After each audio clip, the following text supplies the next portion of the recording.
A mysterious satellite has been orbiting Earth for over a century, sending signals nobody can fully explain. Apollo 16 astronauts captured a flying saucer on the way back from the moon, a brief few seconds of footage that vanished from the internet, and the Curiosity rover sent back an image of what looks like a perfectly carved doorway on Mars. These are more NASA photos they didn't want you to see.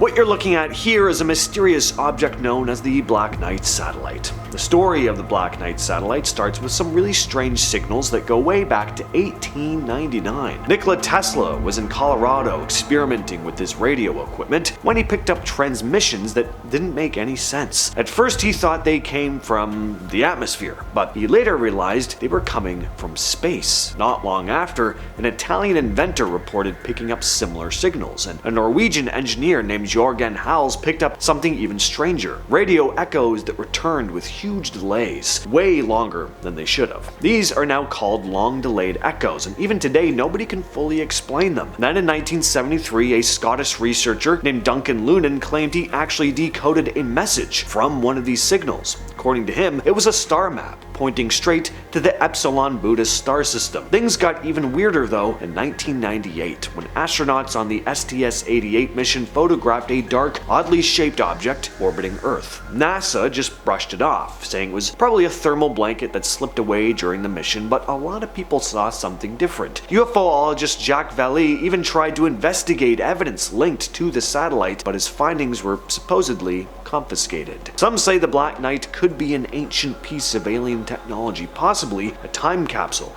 from a lost civilization just silently circling Earth. This is a screenshot from footage taken on the Apollo 16 mission. No joke, I had an old link to this footage on the NASA website. When I clicked on it, I got this.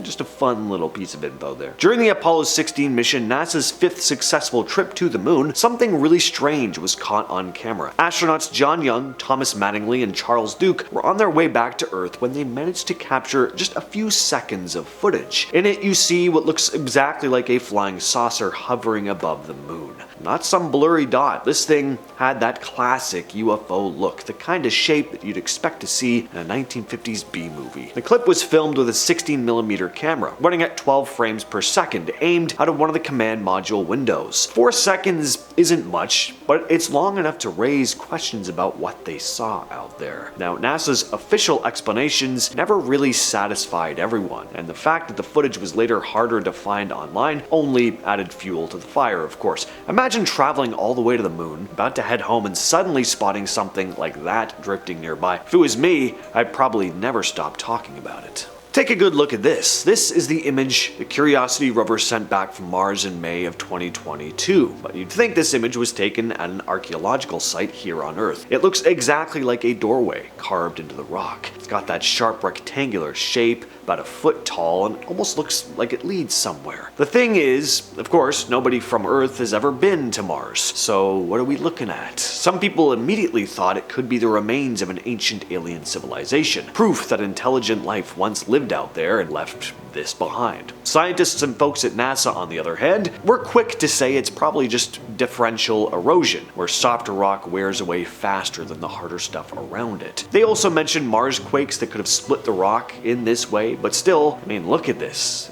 It looks pretty uncanny to me. This one comes from the Mars Opportunity rover, and it's kind of wild. A cropped photo shows a rock formation that, when compared side by side with the Neo-Assyrian attendant god statue in the British Museum, well, it looks almost identical. The resemblance is so close, it's hard not to wonder, are we looking at a random rock or something left behind by another civilization? I mean, is it possible that Martians once visited Earth, picked up ideas from us? Maybe it was the other way around, humans carving statues inspired by stuff brought over by alien visitors. Or it's just a rock that, happens to look like an ancient statue. Take your pick. Could astronauts have actually come across alien structures on the moon? Weird shapes, strange shadows, things that don't exactly scream natural rock formations? Some of the Apollo photos really make you wonder. And if images like that did get captured, you can see why NASA might have wanted to keep things quiet. A picture of what really looks like remnants of something left behind could cause a frenzy if spread unchecked. So instead of letting people run wild with theories, maybe they figured it was safer to downplay them.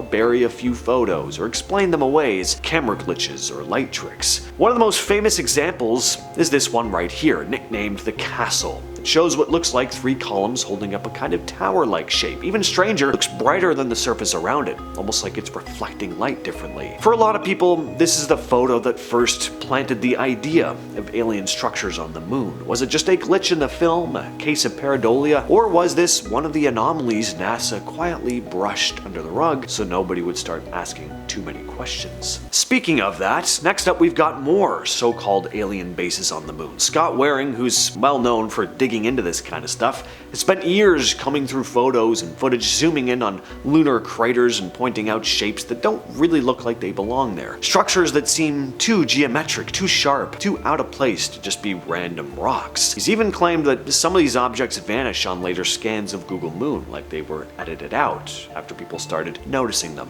One of the most talked about finds is this formation right here, tucked away in the Zeeman crater on the far side of the moon. Waring believes it could be an entrance, maybe to some kind of underground base. The idea alone raises a lot of questions. Is it alien? Is it something secret built by humans and hidden away? Or is it just a weird coincidence of light and shadow playing tricks on the eye? Here's another strange one that Scott Waring flagged, sitting right between Von Kerman and Davison crater, also on the moon. At first glance, it just looks like an odd formation, but Waring is convinced it's way more than that. On his blog, he wrote, "I found this structure in the center of a crater on Earth's moon. The structure closely resembles a ship from the Transformers movie. The object is definitely interesting looking, with the bulges and shapes that almost look like they were intentional. What really caught his eye is how shiny it appears compared to the rest of the area, almost like it's metallic. He even suggested that this craft might still be intact enough to salvage and maybe, just maybe, be used to travel to other planets in the Milky Way." That's a pretty wild claim to make from a single photo. Still though, when you zoom in on it, it does have that, sci-fi spaceship kind of look. The Calvine UFO is one of those cases that almost disappeared entirely from public view, and who's to blame for that? Well, let's talk about it. Back in August of 1990, 2 men were walking on the moors above Calvine in Scotland when they noticed a diamond-shaped craft hovering in the sky. They snapped a few photos before the object shot straight up and vanished. The negatives and prints were handed over to the Ministry of Defense, but then the papers never published the story, and the originals went missing. For decades, the case was completely forgotten. It wasn't until investigative journalist David Clark tracked down a surviving print held by retired Royal Air Force officer Craig Lindsay that the image finally resurfaced. Clark had the photo digitally restored and analyzed, confirming that it was genuine. The Calvine UFO has since been called the best UFO photo ever, and it's easy to see why. Was it really a UFO, a secret experimental craft?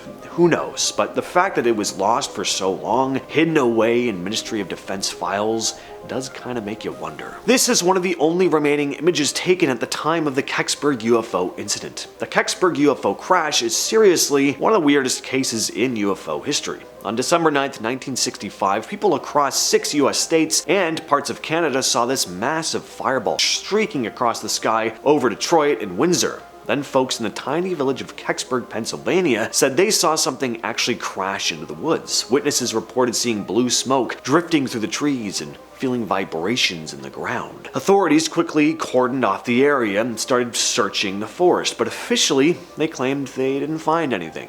They said it was probably just a meteor. But that explanation didn't sit right with the people who actually saw it. A bunch of locals who got close to the crash site, they described this huge acorn-shaped object, the size of a small car, partially buried in the dirt. They also described it having strange markings that looked almost like hieroglyphs. Before anyone could get a good look though, the military swooped in, sealed off the area, and removed the object. Was it a secret Soviet satellite, some kind of top-secret US military craft, or something not from this planet at all? On May 21st, 1953, reports started coming in about a UFO crashing in the desert, and supposedly the military rushed in to clean it all up. Arthur Stansel, who was a mechanical engineer with the Air Force back then, said he was part of the team sent to the site. He described seeing a small disc-shaped craft partially buried in the sand, made of this shiny metallic material with no seams or rivets, that was molded out of a single piece. What really freaked people out was what he claimed was next to the craft though, a tent holding the body of a creature. Stansel said it was about 4 feet tall, human-like, wearing a silver metallic suit with dark brown skin